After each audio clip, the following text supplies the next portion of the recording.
सर्वेभ्यो नमः। देववाणी संस्कृतं यूट्यूब चलदृश्यं प्रति भवतां भवतीनां च हार्दं स्वागतम्। मित्रों, अष्टाध्यायी भाष्य प्रथमावृत्ति का तीसरा अध्याय, तृतीय अध्याय और तृतीय पाद, तीसरा पाद आज से आरंभ हो रहा है। हमने अभी तक आपको ये अष्टाध्यायी और ये अष्टाध्यायी के व्याख्यान की पुस्तक है, प्रत्याहार सूत्र से आरंभ करके और 2 अध्याय और पूरे और तीसरे अध्याय के 2 पाद कंप्लीट करा दिए। आज से तीसरे अध्याय के तीसरे पाद का प्रारंभ हो रहा है। ठीक है, संपूर्ण 8 अध्यायों को हम पढ़ाने के लिए कृत संकल्प हैं। आपको संपूर्ण 8 अध्यायों के लगभग 4000 सूत्रों के व्याख्यान यहाँ YouTube चैनल पर उपलब्ध होंगे और इन सभी कक्षाओं को आप देववाणी संस्कृतम ऐप के अंदर भी पढ़ सकते हैं। ऐप को प्ले स्टोर से डाउनलोड कर लीजिएगा, लिंक यहाँ वीडियो के डिस्क्रिप्शन में दे दिया गया। तो मित्रों, महर्षि पाणिनि जो एक संस्कृत के महान वैयाकरण हैं, उनके द्वारा प्रणीत जो पाणिनीय व्याकरण है उसको मात्र और मात्र केवल देववाणी संस्कृतम यूट्यूब चैनल ही पढ़ाने पर कार्य कर रहा है। इसलिए आप सभी से यह भी निवेदन किया जाता है कि आप इन वीडियोज को अधिक से अधिक अपने मित्रगण तक शेयर करके पहुंचाते रहें। ये निःशुल्क अभियान हमने चलाया हुआ है, परंतु आप सभी के सहयोग से चलता है। आप सभी हमें 1-1 रुपया, 2-2 रुपया, 4-4, 5-5, 100-100, 500, 1000 रुपये सहयोग प्रति माह भेजते हैं, तब हम इस पुण्य कार्य को कर रहे हैं। क्योंकि इस व्यवस्था को चलाने के लिए मित्रों हमें प्रति माह लगभग आज की डेट में 45 से 50 हजार रुपये व्यय करने होते हैं। ये सारे पैसे मैं आपसे ही हाथ जोड़ करके, हाथ फैला फैला करके भिक्षा के रूप में प्राप्त करता हूं और इस अभियान को चलाता हूं, और कोई सोर्स नहीं है हमारा। इसलिए आपसे हम ये भी निवेदन करते हैं कि आप इस एक संस्कृत के महान यज्ञ में अपनी आहुति प्रति माह देते रहें। जो भी भगवान ने आपको सामर्थ्य दिया है, जितना भी आपको सामर्थ्यवान बनाया है, उस सामर्थ्य से थोड़ा थोड़ा इसमें भी डालते रहें प्रति माह। इसके लिए ये अकाउंट नंबर आपको दिया जा रहा है, गूगल पे, फोन पे, पेटीएम नंबर ये दिया गया है 9582104261। इस पर आप हमें सहयोग भेज करके सूचित अवश्य करें। और सरलता से सहयोग प्रदान करने के लिए ये आपके लिए हम यहाँ पर QR कोड भी उपलब्ध करा रहे हैं। इससे भी स्कैन करके आप हमें अपना सहयोग भेजें, भेज दीजिए, नहीं भेजें। आग्रह पूर्वक आपसे हम निवेदन कर रहे हैं, क्योंकि हम इस कार्य को परम पुरुषार्थ के साथ में, महान परिश्रम के साथ में कर रहे हैं। चलिएगा, तो अब हम देखते हैं कि हमने जो गत कक्षाओं में दूसरे पाद को पढ़ा था, तीसरे अध्याय के दूसरे पाद को पढ़ लिया, पहला भी पढ़ लिया था। तो मोटा मोटा ये जो दूसरा पाद था, इसमें क्या था, ये कर्मण्यण और सुपीच, कर्म के उपपद रहते हुए और सुबंत के उपपद रहते हुए क्या है, धातुओं से प्रत्यय कहे हैं। ये सारे प्रत्यय कहे हैं, उन पर हम विशेष चर्चा नहीं करेंगे। ये ये सभी माने सुबंत अथवा कर्म, जहां पर कर्म का संबंध लग रहा है वहां कर्म आ जाता है, जहां पर नहीं लग रहा है वहां पर सुबंत, माने कोई भी सुबंत हो, प्रथमांत, द्वितीयांत, तृतीयांत, चतुर्थांत, कुछ भी हो, उसके उपपद में रहते हुए धातु से प्रत्यय किए थे। ये यहां तक ये चला था पूरा, ठीक है, ये यहां तक ये सारा चलता रहा था, ठीक है ये। और फिर यहां से भूते की अनुवृत्ति आ गई थी, भूतकाल की। यहां से तो सामान्य कहा, इसमें कोई काल का वो नहीं था, ठीक है। यहां पर भूते की माने यहां से भूतकाल के प्रत्यय चालू हो गए थे, कुछ उपपद पर रहते हुए भी हुए हैं, ठीक है, कुछ धातुओं से भी हुए हैं, जहां प्राय करके सुबंत उपकरण के कर्म के यहाँ लिखा हुआ है सारा, ये तो भूतकाल में प्रत्यय यही होते हैं। कभी आपको भूतकाल के प्रत्ययों की जानकारी चाहिए तो इसी प्रकरण में आकर के देख लीजिए। कर्म के उपपद रहते हुए कोई प्रत्यय कहा है तो इसी प्रकरण में आप देख लीजिएगा, ठीक है। तो ये भूत की अनुवृत्ति चल रही थी, यहां तक भूत भूत ये चल रहा था पूरा, भूत के भी कई भेद थे, सारे दिखा दिए थे, ठीक है। तो ये भूत चला था, ये परोक्ष लिट, ये सारा, ठीक है। फिर इसके अंदर यहां से वर्तमान लट चालू हो गया था, वर्तमान लट। तो लट लकार में विहित वर्तमान काल के प्रत्ययों का विधान आपको जानना हो तो आप यहीं पर देखें, ठीक है। क्षत्रिय ईशान आदि सब कुछ यहीं बताया है। वर्तमान काल के प्रत्यय, वर्तमान काल की अनुवृत्ति पाद के अंत तक जा रही है। तो वर्तमान काल में जो भी प्रत्यय आपको कहीं पर दिखाई देगा वो इन्हीं सूत्रों के द्वारा विहित होगा, इनसे अतिरिक्त नहीं होगा, ठीक है। ये वहां से देखिएगा, ये पूरा काफी सूत्र हैं, यहां से वर्तमाने लट से, यहां से वर्तमान काल में ही था, ठीक है, वर्तमान काल का चल रहा था। फिर बीच में यहां पर एक ये सूत्र और आ गया था मुख्य रूप से, ये यहां से एक ये 3 अर्थों वाला वर्तमान काल साथ में चल रहा था, और ये तच्छील तद्धर्म तत्साधकारीषु ये आ गया था बीच में, माने एक एक शब्द के 3-3 अर्थ हो जाएंगे, प्रसंगानुसार आप लगा सकते हैं, ठीक है। तो ये इसके अंदर ये प्रकरण था मोटा मोटा, ठीक है। तो ये इसका भी अधिकार यहां तक चला था, अन्य भ्योपि दृश्यते। और ये बाकी के भी जो सूत्र थे ये सामान्य सूत्र, यहाँ वर्तमान काल में प्रत्यय था, ठीक है। तो ये वर्तमान काल में देखिए कता प्रत्यय आपको कहीं देखना हो तो ये 2 सूत्र हैं वर्तमान काल में कता प्रत्यय करने वाले, ईता कता मत बुद्धि पूजार्थी बेस्ट। ये इस पाद की पूरी मोटी मोटी जानकारी मैंने दे दी है। अब इसके आगे हमें पढ़ना है तीसरा पाद। तीसरा पाद भी और चौथा पाद भी, तीसरा अध्याय, चौथा अध्याय, 5वां अध्याय, सभी अध्याय बहुत महत्वपूर्ण है, शुरू से महत्वपूर्ण है जी, अब मैं क्या कह सकता हूं। परंतु जो तीसरा अध्याय का जो दूसरा, पहला पाद, दूसरा पाद, तीसरा पाद, ये अत्यधिक महत्वपूर्ण है, और चौथा पाद भी महत्वपूर्ण है। इनका बहुत प्रयोग होता है, इसलिए अच्छी प्रकार से आपको ये पढ़ना चाहिए, ठीक। चलिएगा, तो आज की कक्षा संख्या हमारी, हमने अभी तक आपको 58 कक्षाएं पढ़ा दी हैं। कितनी पढ़ा दी हैं? 58। तो ये आज की कक्षा होगी हमारी, अब ये पूरी एक अध्याय की पूरी एक सीरीज बनेगी, तो ये 59वीं कक्षा होगी मित्रों। क्या होगी? 59 में 59, 58 बन गई है और 59वीं, ये पूरे अध्याय की एक ही सीरीज बनेगी, प्लेलिस्ट में एक ही कॉलम मिलेगा आपको, तृतीय अध्याय, ठीक है। चलिएगा, अधिक जानकारी के लिए आप मित्रों यहाँ पर हमसे संपर्क करें।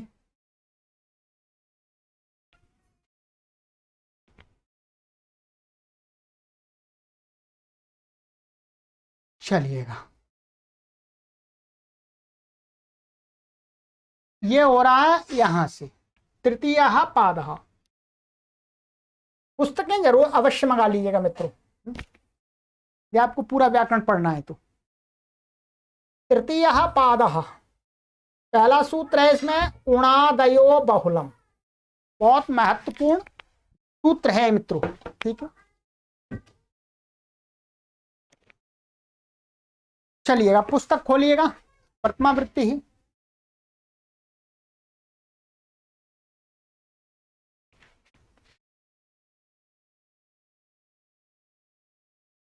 उणादयो बहुलम, उणादयः प्रथमा व्यक्ति बहुवचनांतम, बहुलम प्रथमा व्यक्ति एकवचनांतम।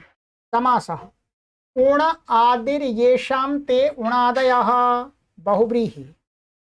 उण है आदि में जिनके, वो सारे क्या है उणादि। ये उण क्या है, प्रत्यय है, एक उण प्रत्यय है।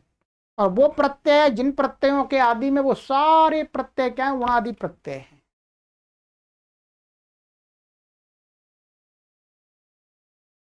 अनुवृत्ति है वर्तमाने धातो हो प्रत्यया परश्च, इनकी अनुवृत्ति है। ठीक है। अर्थ उणादयः प्रत्यया वर्तमाने काले धातुभ्यो बहुलम भवन्ति। कहते हैं जो उणादि प्रत्यय हैं, वे उणादि प्रत्यय कहाँ है मैं अभी बता दूंगा। उणादय हमारे उणादि जो प्रत्यय हैं वो वर्तमान काल में धातुओं से बहुल करके होते हैं। बहुल का अर्थ तो आपको काफी समझा दिया है कि जिनसे कहा है उनसे होते हैं, उनसे भिन्न से भी हो जाते हैं, जिनसे कहा है उनसे भी नहीं होते हैं, और जिनसे जो कहा है उससे भिन्न ही हो जाता है, तो बहुल करके होते हैं। तो अब देखिएगा ये उणादि प्रत्यय क्या है, ये उणादि कोश है। महर्षि पाणिनि के इस एक सूत्र का विस्तार ये पूरी पुस्तक है जिसको बोलते हैं उणादि कोश। इसके अंदर लगभग 700 से अधिक सूत्र हैं। 700 सूत्र। ये इसे पंचोपदेश में आता है। पंचोपदेश में यही तो आ रहा था उणादि कोश, गणपाठ, लिंगानुशासन, अष्टाध्यायी, धातु पाठ। तो ये उणादि कोश इसी सूत्र का विस्तार है। ये अष्टाध्यायी से पूरा जुड़ा हुआ है। जब उणादयो बहुलम बोलते हैं तो ये उणादि कोश यहाँ पर आकर के उपस्थित हो जाता है। यहाँ ये आ गया उणादि कोश के जितने भी सूत्र हैं, 5 पाद हैं इसके अंदर। कितने? 5 पाद। 5 पादों के अंदर लगभग 700 सूत्र हैं। 700 सूत्र इस सूत्र का ही व्याख्यान है। तो उणादि कोश वस्तुतः अलग नहीं है, ये भी आपको पढ़ाया जाएगा। उणादि पढ़ाया जाएगा, परंतु कब पढ़ाया जाएगा? जब आपको ये पूरी प्रथमा वृत्ति पढ़ा देंगे तब फिर इसको पढ़ाएंगे। अभी तो मात्र थोड़ा सा इसका संक्षिप्त स्वरूप समझ लीजिएगा। ठीक है। उणादि कोश है, इस पुस्तक को भी अवश्य मंगा लें। वैसे मैंने वीडियो बना दी है कि इस कोर्स को पढ़ने के लिए आपको कौन कौन सी पुस्तकें चाहिए। ठीक है। तो इसके अंदर सबसे पहला जो सूत्र है क्या है? सबसे पहला जो सूत्र है वो कौन सा प्रत्यय करता है? वो उण प्रत्यय करता है। सूत्र यहां पर भी आएगा, मैं यहां पर पढ़ के बता देता हूं सूत्र कौन सा है। देखिएगा, सूत्र है कृवा पाजी मिस्वादि साध्य शुभ्य उण। ये सूत्र है, या नीचे लिखा हुआ है ये कृवा पाजी मिस्वादि साध्य शुभ्य उण, उण प्रत्यय। ये सबसे पहला सूत्र, सबसे पहला प्रत्यय। अब इसके आगे सूत्र हैं और प्रत्यय हैं, तो वो सारे उन सूत्रों से भेद जो प्रत्यय वो उणादि प्रत्यय। और उणादि प्रत्यय धातुओं से ही कहें, ध्यान रखेंगे, क्योंकि ऊपर धातुओं का अधिकार, धातु का अधिकार आ रहा है, तो धातुओं से ही है, प्रातिपदिकों से नहीं है, ध्यान देंगे। ठीक है। चलिएगा, साथ में ये भी ध्यान देंगे, इसके अंदर जितने भी प्रत्यय हैं वो प्रत्यय उनकी साथ साथ में क्या हो जाती है? कृत तिंग से कृत संज्ञा भी होता है। कृत तिंग से कृत संज्ञा भी होती है, चाहे बेशक इसके अंदर है, परंतु सबकी कृत संज्ञा होती है इसी सूत्र के माध्यम से, क्योंकि उणादि सारे यहीं आ गए। अब इसमें कृत तिंग का अधिकार आ रहा है, तो कृत ये इसकी उणादि प्रत्ययों की क्या कृत संज्ञा हो जाती है। कृत संज्ञा होने से क्या हो जाता है? कृतधित समासाश्च से प्रातिपदिक संज्ञा हो जाती है और शब्द बन जाता है, स्वादि उत्पत्ति होकर के। चलिएगा, अब देखते हैं आगे। तो कह रहे हैं महर्षि पाणिनि के सूत्र के असूत्र का व्याख्यान करते हुए गुरुजी कहते हैं कि उणादयः प्रत्ययाः, उणादि जो प्रत्यय, उण इण आदि जो भी हैं वर्तमान काल में होते हैं धातुओं से बहुल करके। ठीक है। अभी और जहाँ पढ़ेंगे गुरु जी की बात देखें तो बहुत समझाया। उदाहरण दिया करोतीति कारुः, करोतीति कारुः, करने वाले व्यक्ति को क्या बोलते हैं? कारुः। यहाँ उण प्रत्यय हो गया, क्री धातु से कारू बन गया। वाति गच्छति जानाति वा वेत वा इति वायु, वायु को वा धातु से बनाया, वाति गच्छति, ठीक है, उसको वायु बोलते हैं। जानाति जो जानता उसको भी वायु बोलते। परमात्मा का नाम भी वायु, परमात्मा जानता है इसलिए परमात्मा को भी वायु कहा गया है। पाति रक्षति इति पायु, मान रक्षा करने वाला जो रक्षा करता है वो पायु होता है। जायु हो, ठीक है, माने जयति इति जायु जो जीतता है। मायु हो, स्वादु हो, साधु हो, आशु, ठीक है। यहां पर गुरुजी ने अर्थ लिख दिया है, देख लीजिएगा। कारू माने शिल्पी, शिल्पी माने करने वाला, कोई कार्य करने वाला। वायु हो पवन, अथवा परमेश्वर को भी वायु बोलते हैं क्योंकि वो जानता है सबको। पायु माने गोदा, मार्ग। जायु माने औषधि, ठीक है। गोदा क्या है? रक्षा करती है। गोदा मार्ग ठीक रहता है तो शरीर की रक्षा होती है उससे। और जायु का होता है औषध, औषध क्या है? जय प्राप्त करती है रोगों पर। मायु हो, मायु का अर्थ है पित्त। स्वादु हो, स्वादु माने खाने योग्य अन्न। साधु सज्जन व्यक्ति। आशु हो, शीघ्र चलने वाला। उदाहरणों में कृपा पाजी मिस्वादि साध्य शुभ्य उण, ये उण प्रत्यय हुआ है, इसमें धातुएं पड़ी हुई देखिएगा। क्री धातु है, क्री से कारू बन गया, वा से वायु बन गया, पा से पायु बन गया, जी से जायु बन गया, और मी से मायु बन गया। स्वदी, स्वदी है तो स्वदी से स्वादु बन गया। साध्य धातु है तो साध है तो साधु बन गया, ठीक है, साधी है। और अशु, अशु धातु अशुंग, तो अशुंग से ऊ की संज्ञा हो जाएगी तो आ और वृद्धि होकर के आशु बन जाएगा, ठीक। इस प्रकार से ये बन जाएंगे। इनमें जो आकारांत धातु हैं तो उनमें क्या हो जाएगा? उण प्रत्यय अणित के परते आतो युक्त क्षण कृतो हो, से युक्त आगम हो जाएगा। जैसे वा धातु है, पा धातु है, और ये बस ये दो धातु हैं, ठीक है। इनसे क्या है? वायु, अच्छा ये और है एक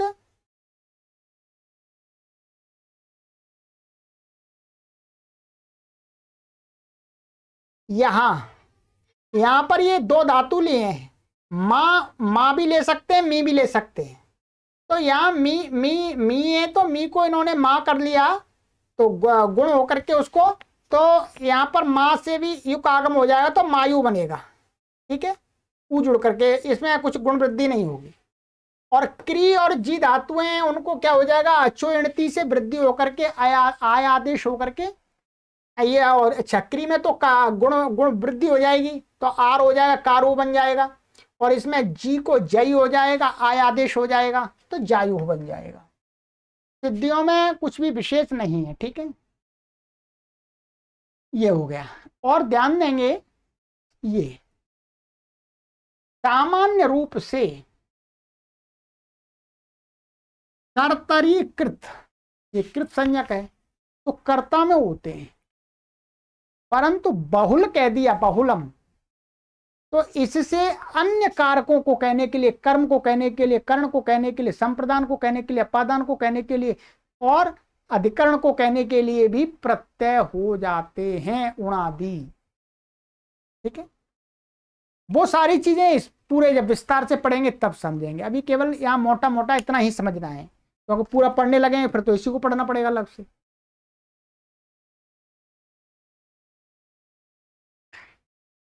तो ये हो गया। अब यहाँ पर गुरुजी ने कुछ विशेष लिखा है, उसको पढ़ते हैं पहले, ठीक है। सिद्धियां तो हो गई, सिद्धियों में कोई परेशानी नहीं है।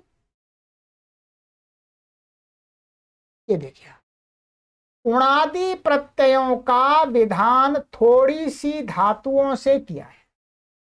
उणादि जो प्रत्यय है इसमें थोड़ी सी धातुएं हैं, अधिक धातु नहीं है वास्तव में। 200 धातु 300 धातु होंगी, ठीक है। 400 मान लो, 500 मान लो। थोड़ी सी धातुओं से विधान किया है, सभी धातुओं से उणादि प्रत्ययों विधान तो नहीं किया।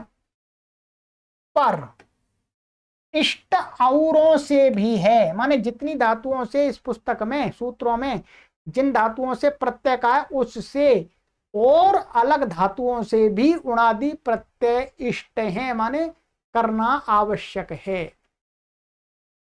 अतः बहुल कहा है, तो बहुल कहने से प्रयोग देखकर जिन धातुओं से किसी प्रत्यय का विधान नहीं भी किया गया है तो भी वह हो जाएगा।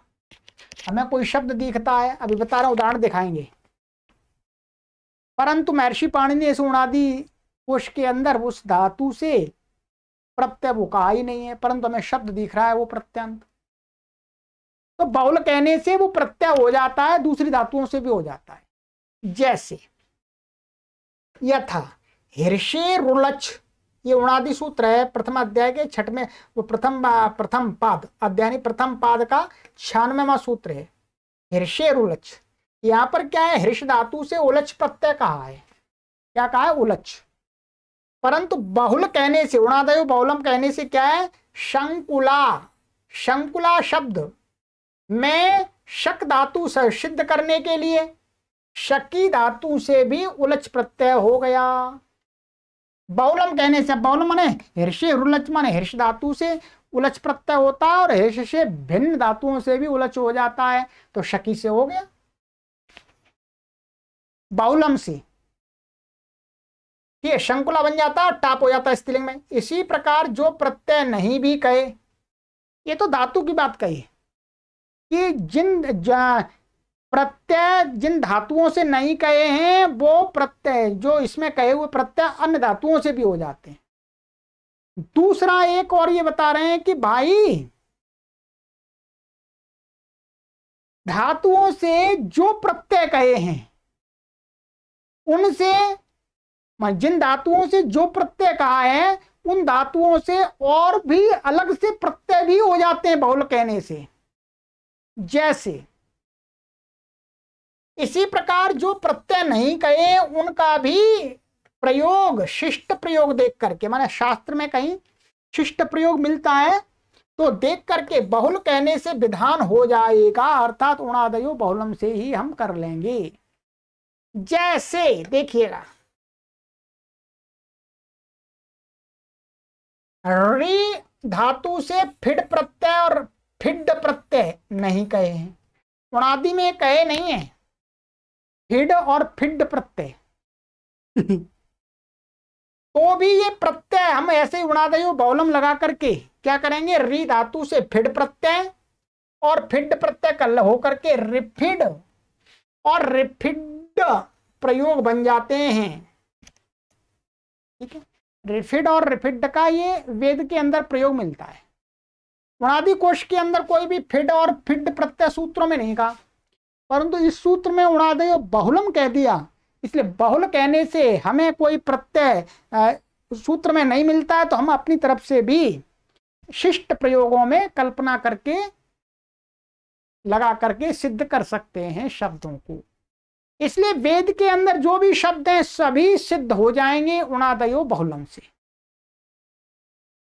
ठीक है, महाभाष्य में इसका विशद रूप से व्याख्यान किया है।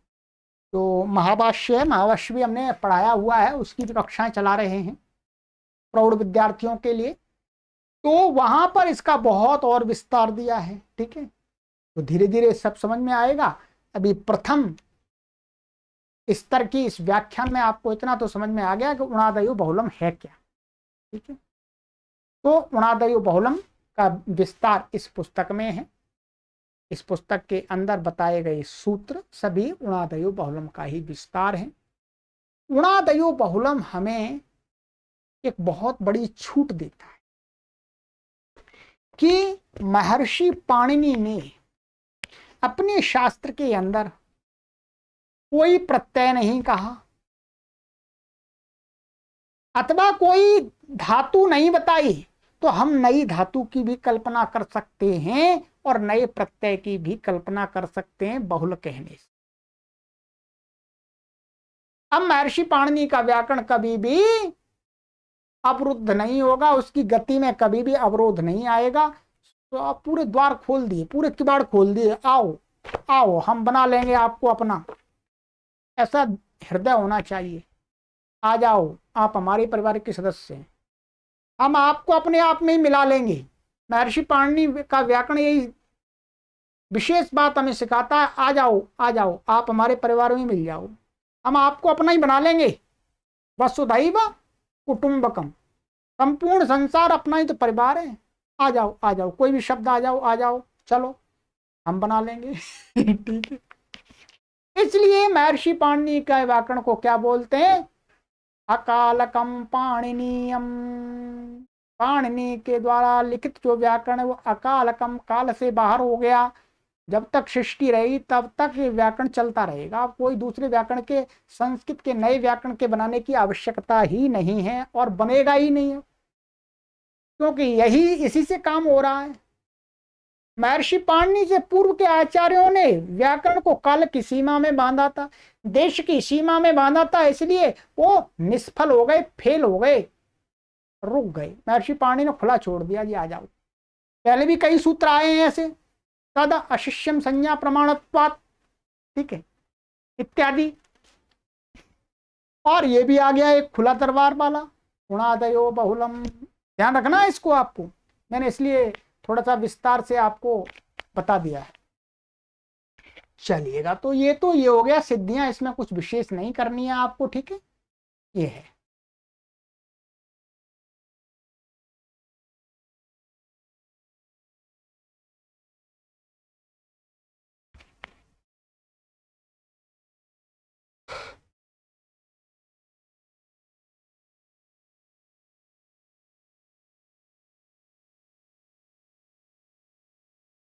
यहां पर थोड़ा सा ये और मैं आपको बता देता हूं, बाकी ये जो यहां पर गुरुजी ने लिख दिया,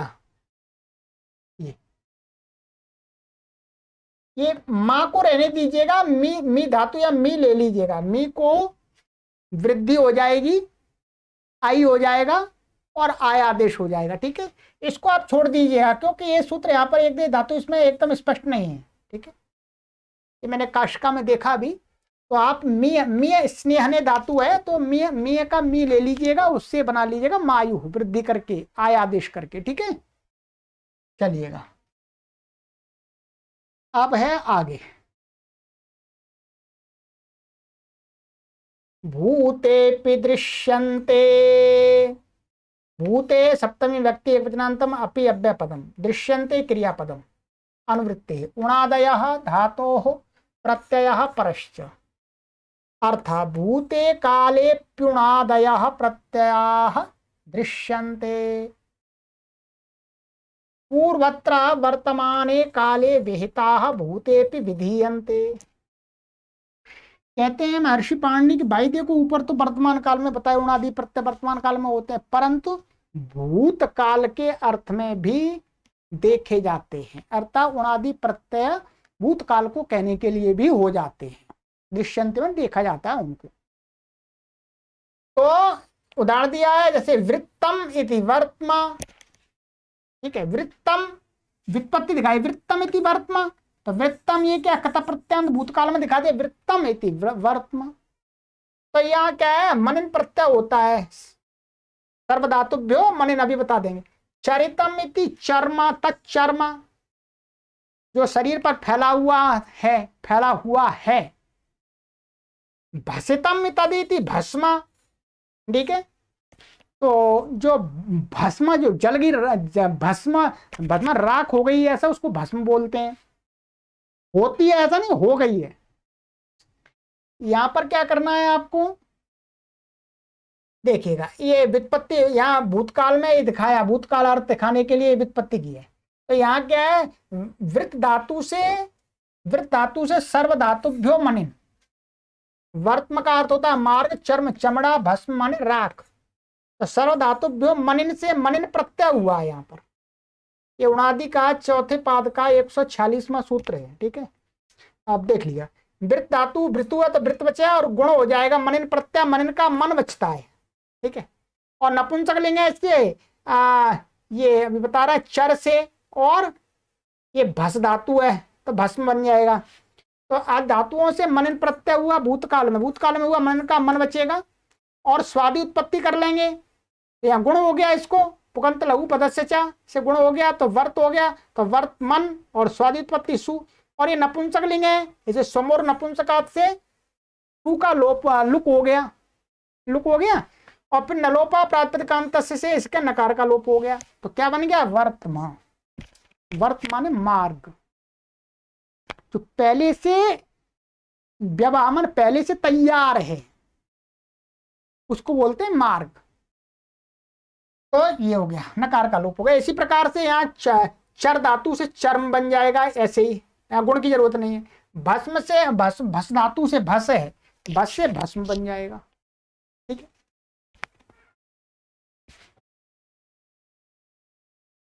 तो ये सिद्धियों में कुछ भी अलग विशेष नहीं है।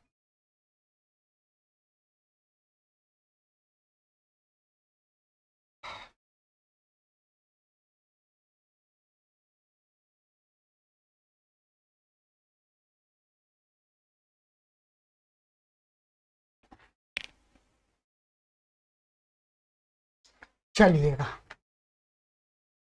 अब है सूत्र संख्या 3।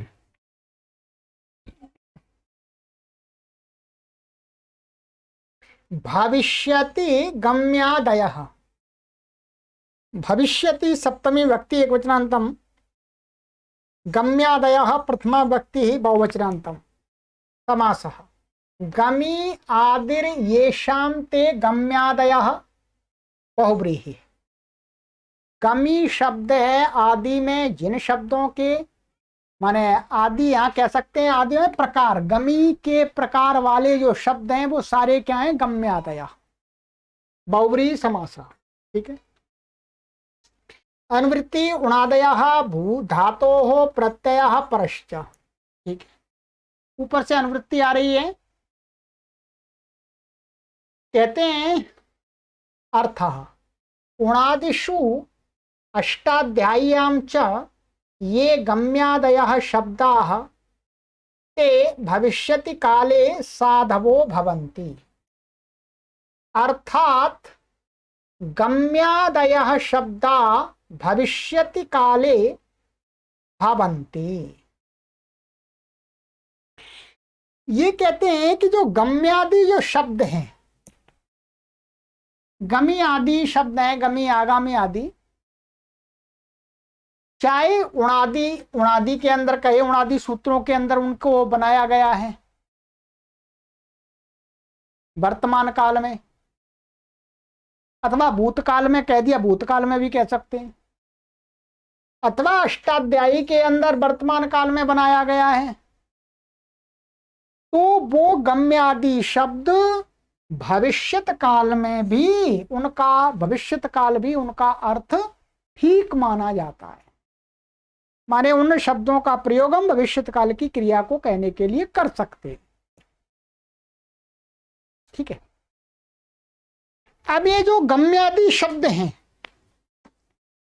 क्या ये जो गम्यादि शब्द हैं आपके, ये आपको मिलेंगे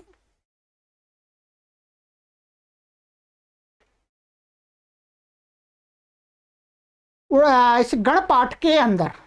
ठीक है। गणपाठ के अंदर मैं बता देता हूं अभी कौन कौन से हैं गम्यादि शब्द।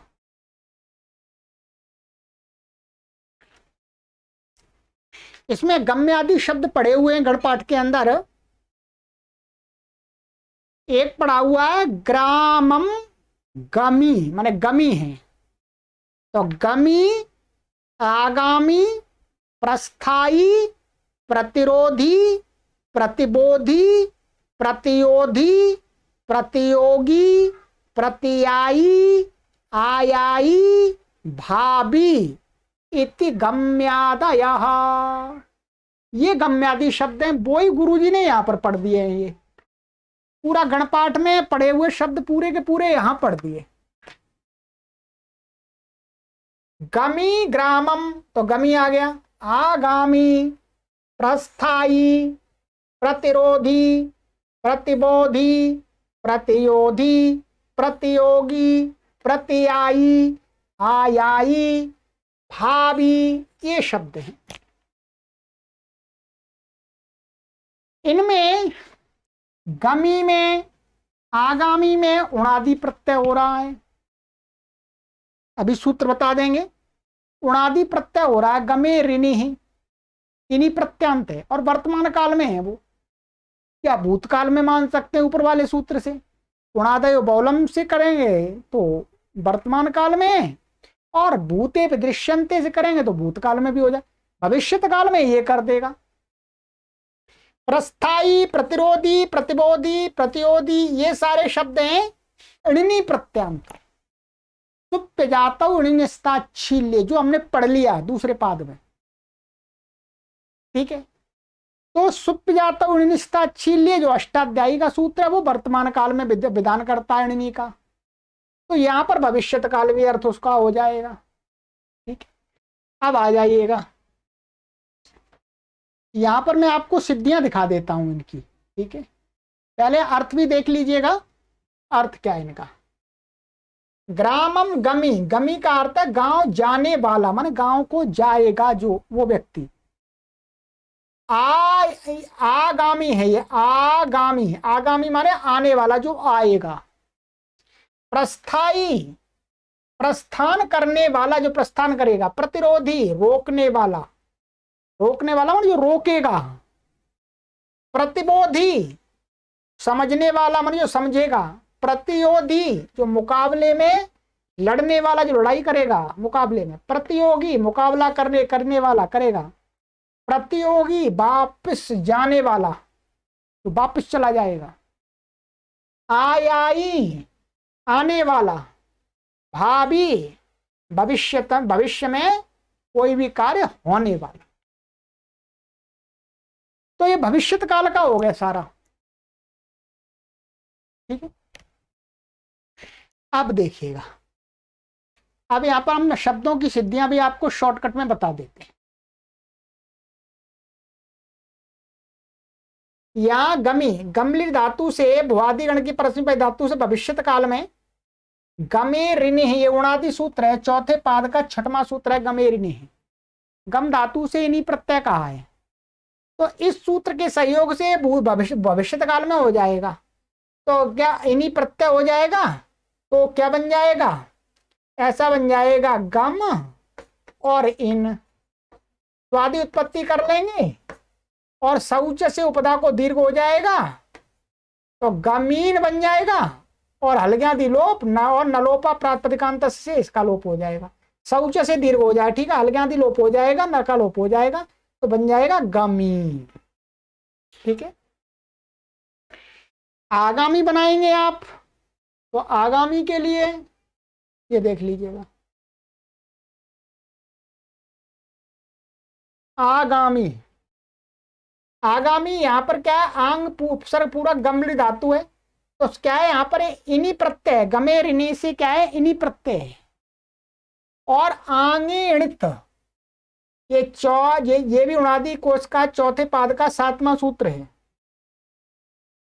ये क्या कहता है, आंगिणित कहता है कि यदि आंग पूर्वक गम धातु से इन्हीं प्रत्यय होगा तो वो क्या है, णित हो जाएगा, णितवत।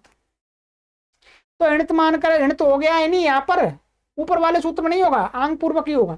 तो इन्हीं णितवत होने से क्या है, अतुपधाया से वृद्धि हो गई, तो गामिन बन जाएगा, आगामी बन जाएगा आंग पूर्वक। बाकी पहले की तरह लग जाएंगे सूत्र सारे। शौच से दीर्घ हो जाएगा, हलग्यादि लोप हो जाएगा, नलोपा प्रातिपदिकांत से नकार का लोप हो जाएगा। ये तो ये बन गया।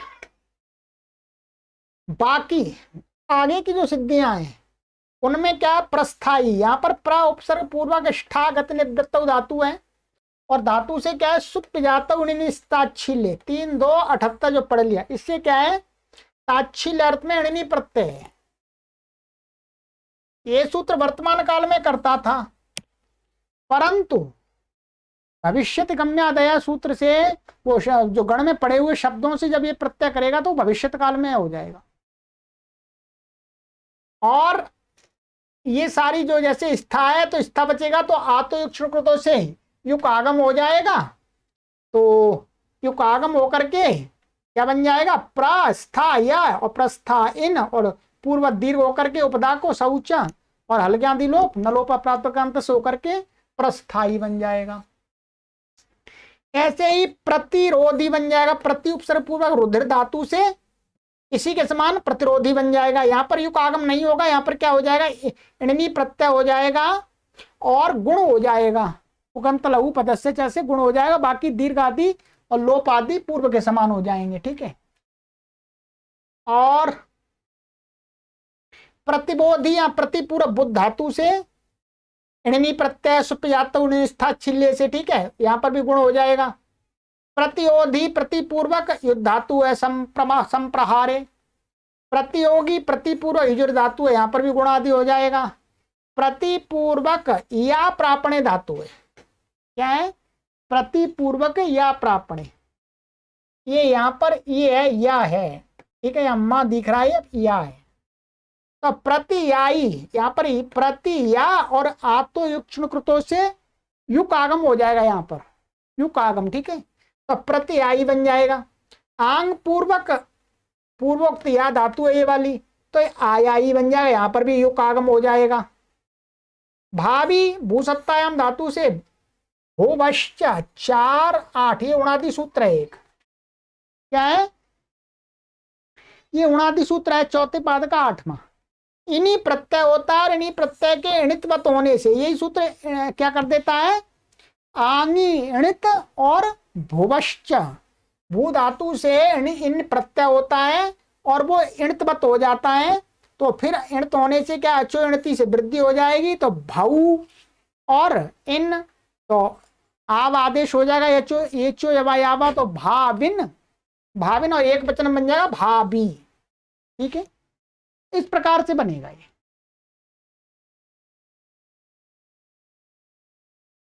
तो ये मैंने आपको सिद्धियां में दिखा दी शॉर्टकट में।